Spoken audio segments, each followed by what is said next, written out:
먼저 조태열 장관님께 한 가지만 좀 간단히 여쭤보겠습니다. 마이크를 주시거나 시간 잠깐 멈춰주시고. 한 가지만 여쭤볼 건데 나오셔가지고 감사합니다. 그 피의자 윤석열이 3일 밤에 10시 계엄 선포를 최종 결심을 하고 밤 8시부터 국무총리를 비롯한 장관 5명과 국정원장을 콕 집어서 대통령실로 따로 소집했습니다. 국무회의를 열 생각은 없어 보이고요. 이 8시에 피의자 윤석열에게 용산집무실로 오라고 직접 전화 받으셨죠, 장관님?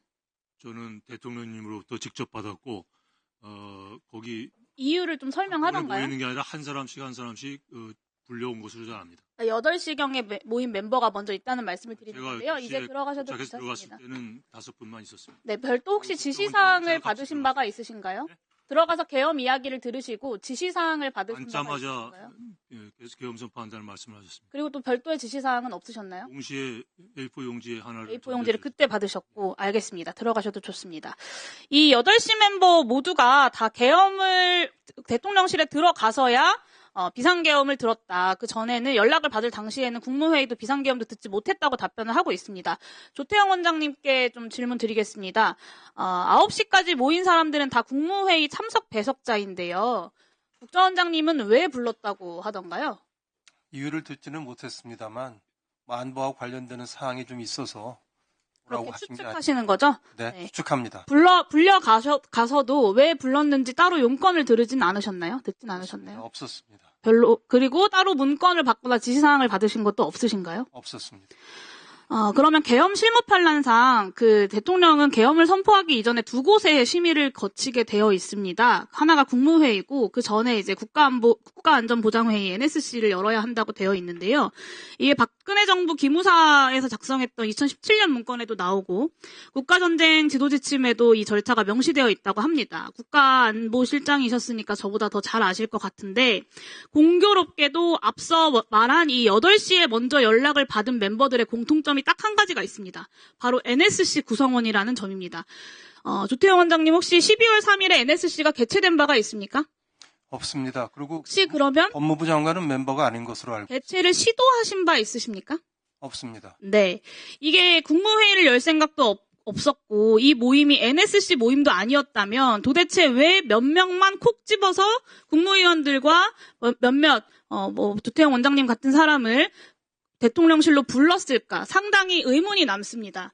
저는 이 회의가 핵심 계통에 있는 사람들에게 계엄 전 지시사항을 전달하는 자리였을 거라고 생각을 하는데요. 3월 말 22대 총선을 앞두고 피의자 윤석열이 같이 식사하시면서 비상대권을 언급했다라고 공소장에 나와 있는데 그런 기억이 없다라고 답변을 하셨어요. 맞습니까? 맞습니다. 네, 공소장에는 그렇게 나와 있습니다. 그 이후에도 김용현과 소위 그 충성 장군들이 지속적으로 비상계엄을 수차례 얘기했다는 건 알고 계시죠?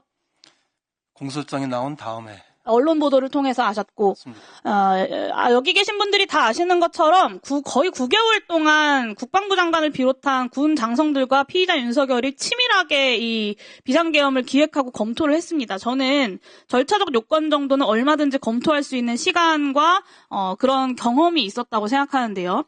당일 국무위원들이 아니라 NSC 멤버십으로 추정되는 8시 멤버만 소집을 했습니다. 국무회의를 소집할 생각 자체가 없었고 NSC도 열려고 한 것이 아니다라고 오늘 증언을 했습니다.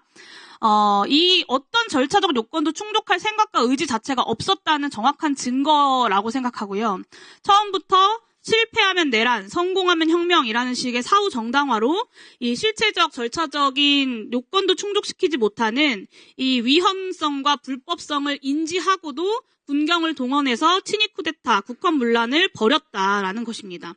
그러면 도대체 왜 이 12월 3일 안건도 없이, 회의록도 없이, 그리고 부서도 없이 국무회의로 조작된 채로 남겨져 있는 이 조악하기 짝이 없는 국무위원 모임, 국무조정실에서 이제 국무위원 모임이라는 표현을 쓰던데 이건 누가 만든 건가? 부를 생각도 없었던 국무위원 몇 사람을 9시 넘어서 더 불러가지고 국무회의 정족수 11명을 채우고 마치 소집된 것처럼 꾸며서 절차적 요건을 충족한 것처럼 조작하려고 했던 내란 공범이 누구인가를 묻지 않을 수가 없습니다. 박성재 장관님께 한 가지만 더 여쭤보겠습니다. 이날 8시에 전화 받고 30분 후에 대통령실 도착하셨습니다. 이 회의에서 국무위원을 더 불러야 한다. 국무회의를 열어야 한다. 이렇게 제안하신 분이 누굽니까? 누구지 제가 명확하지는 않지만 저도 이런 심의라는 규정을 그 자리에서 이렇게 검색해서 심의라는 게 있다. 이 부분이 거쳐야 되는 거 아닌가 하는 이야기를 여러분들이 이야기하시죠. 네. 한덕수 국무총리께서 이미 국회에서 수차례 본인이 이제 국무위원을 소집해서 국무회의를 명분으로 설득하기 위해 직접 소집했다 이렇게 말씀을 하시지 않았습니까? 네. 오늘도 그 입장에는 변함이 없으신 그렇습니다. 거죠? 네.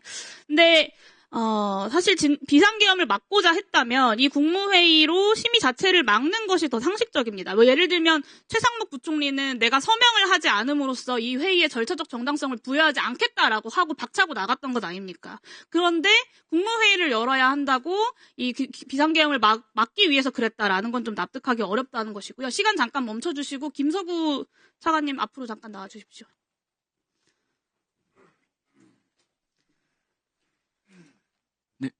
한덕수 총리가 일관되게 이 비상계엄에 반대하기 위해서 국무회의를 명분으로 국무위원들을 소집했다라고 진술을 하십니다. 근데 검찰 공소장에는 피의자 윤석열이 국무회의 심의를 계획했고 국무위원을 소집했다라고 적시하고 있거든요. 네네. 이거는 한덕수 총리가 거짓말을 하고 있거나 아니면 공소장이 좀 사실과 다르거나 둘 중에 하나 아니겠습니까? 네, 그 부분은 약간 평가의 문제일 수는 있는데 재판 과정에서 당시에 있었던 그 회의의 성격이 어떤 것인지 검토가 될 것 같습니다. 네, 이게 이제 공소장이 김용현의 진술을 가지고 만들었기 네. 때문에 벌어진 일일 거라고 생각하는데 이런데도 조선일보 보도에 따르면 김용현 전 장관만 기소하고 국무위원들에 대해서 무혐의를 검토하고 있다라는 보도가 검찰발로 나왔습니다. 네. 그렇게 해서 되겠습니까? 검찰 수사본부로부터 저희가 본부가 직접 보고를 받지 않은 사항이라 언론 보도 외에는 알 수 있는 건 없는데 네, 국무위원들에 대한 철저한 조사가 이루어질 수 있도록 차관님께서 좀 알겠습니다. 각별히 조치해 주시길 바라고요. 네, 잘하겠습니다. 이 윤석열 내란 사태의 정당성을 더해줄 뻔한 초유의 이 국무회의 조작 사태가 한덕수 총리가 본인이 말씀하셨던 것처럼 본인이 기획하고 대통령이 여기에 공조했다라는 건 이미 나온 지 오래입니다.